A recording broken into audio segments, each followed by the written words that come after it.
E aí, vamos direto ao ponto?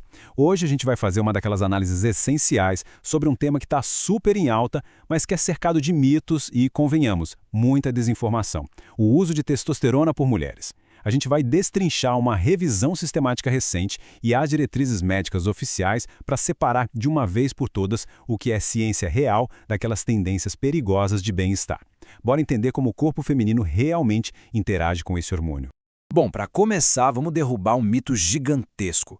Muita gente ainda acha que a testosterona é um hormônio exclusivamente do universo masculino, né? Nada disso. A biologia nos mostra um cenário completamente diferente. As mulheres não só produzem, como precisam muito desse hormônio para que o corpo funcione direitinho ao longo de toda a vida. Para dar uma ideia de como isso é fascinante, durante os anos reprodutivos, mais ou menos metade da testosterona que circula no sangue feminino vem da chamada conversão periférica. Ou seja, é como se o próprio corpo fosse uma fábrica inteligente, transformando outros hormônios em testosterona fora dos ovários. O resto vem direto dos ovários e das glândulas adrenais. O pico dessa produção rola geralmente lá pelos 30, 40 anos. E olha que interessante, ao contrário do estrogênio que despenca de uma vez na menopausa, a testosterona cai de um jeito bem lento e gradual com o passar do tempo. E o nosso roteiro de hoje é super prático. Primeiro, a biologia básica.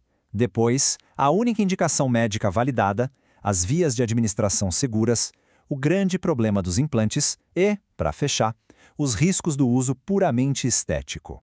Então, parte 1, a biologia básica da testosterona na mulher.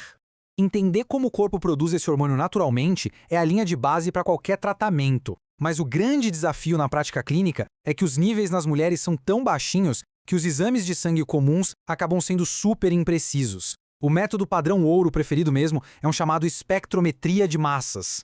Lá na circulação, a testosterona viaja pegando carona em proteínas, principalmente a SHBG, que funciona como uma espécie de táxi biológico, regulando quanto o hormônio está ativo de verdade. E aqui cai por terra uma enorme narrativa. Aquele papo de deficiência androgênica feminina não tem validação científica nenhuma. Não existe um número mágico de laboratório para diagnosticar a falta desse hormônio. O que nos leva à parte 2, a única indicação médica validada. Se os exames não cravam uma deficiência clara, quando é que a medicina realmente age? O ponto central aqui é o diagnóstico do transtorno do desejo sexual hipoativo, a DSA. Essa condição causa uma perda persistente do interesse sexual e gera uma angústia profunda. Tratar isso, especificamente em mulheres na pós-menopausa, é literalmente a única razão médica sustentada pelas sociedades internacionais para se prescrever testosterona. E os resultados? Eles existem, mas são modestos. Pesquisas super rigorosas revelam que o tratamento, nesse grupo específico, resultou num aumento médio de 0,85 eventos sexuais satisfatórios por mês. É um número pequeno, mas clinicamente relevante, porque reflete uma melhora direta no desejo e um alívio daquele sofrimento pessoal. Só que a gente precisa ser super objetivo aqui. Embora a testosterona ajude sim na questão do desejo, as evidências dizem não para o resto. Sabe aquele papo de usar para melhorar o humor, mudar a composição corporal, ganhar densidade óssea ou ficar com a mente mais afiada? Pois é, os estudos não confirmam. Esses supostos benefícios não sexuais simplesmente não têm respaldo científico consistente. Vamos para a parte 3, as vias de administração seguras e como o hormônio entra no organismo.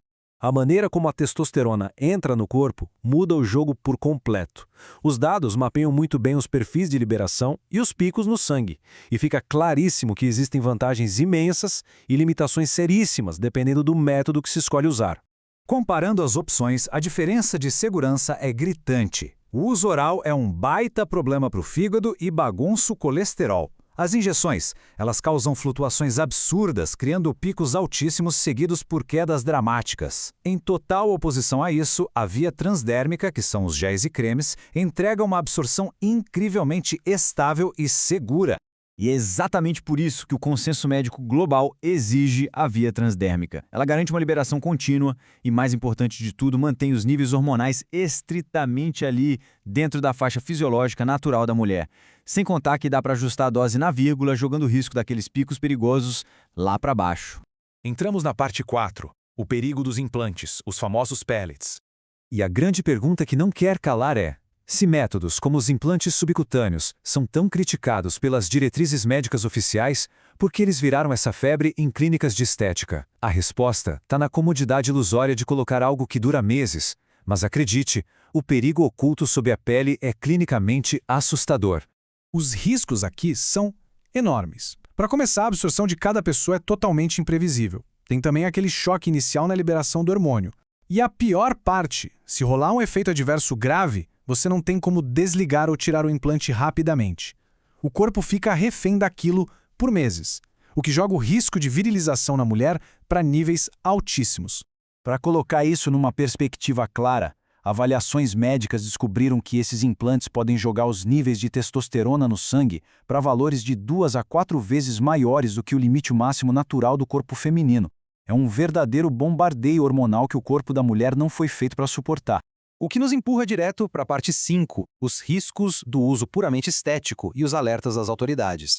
O que acontece quando essas dosagens massivas são usadas só para ganhar massa muscular ou tentar frear o envelhecimento?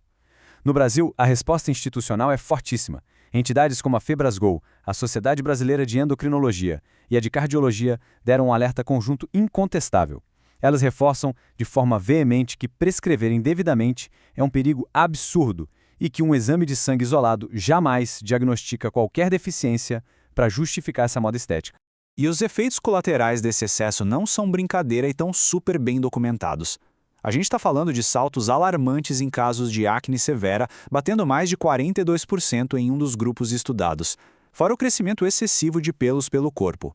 Mas o que tira o sono dos médicos são os efeitos androgênicos, como o engrossamento da voz e o aumento do clitóris, que, preste muita atenção, uma vez que se instalam, frequentemente são permanentes, não tem volta. Na medicina, a máxima "a dose faz o veneno" é sagrada. Toda a segurança da terapia com testosterona na mulher depende 100% de reproduzir os níveis que o corpo já faria naturalmente. Se você cruza essa linha e força limites acima do fisiológico, o perfil de segurança simplesmente vai por água abaixo. É fundamental deixar o recado da ciência extremamente claro. Por mais que as redes sociais e certas clínicas façam barulho, não existe absolutamente nenhuma evidência clínica estruturada que apoie o uso da testosterona como tratamento milagroso para curar a fadiga, ajudar a perder peso ou servir de anti-envelhecimento. Então, fica essa reflexão essencial e super urgente. Quando a gente lida com algo tão delicado e perfeitamente equilibrado quanto o sistema hormonal feminino, será que a sedução daquelas promessas estéticas rápidas realmente compensa o risco oculto de causar danos que, muitas vezes, são irreversíveis? Para encerrar, o recado unânime das diretrizes de saúde do mundo todo é colocar a ciência bem acima de qualquer modismo temporário. Tratamentos hormonais devem ser levados a sério, focando estritamente nas indicações raras de validadas, usando doses fisiológicas e seguras. A medicina baseada em evidências é sempre o melhor, se não o único, caminho seguro. Foi incrível destrinchar tudo isso com vocês hoje e jogar luz na ciência real. Um grande abraço e até a próxima análise.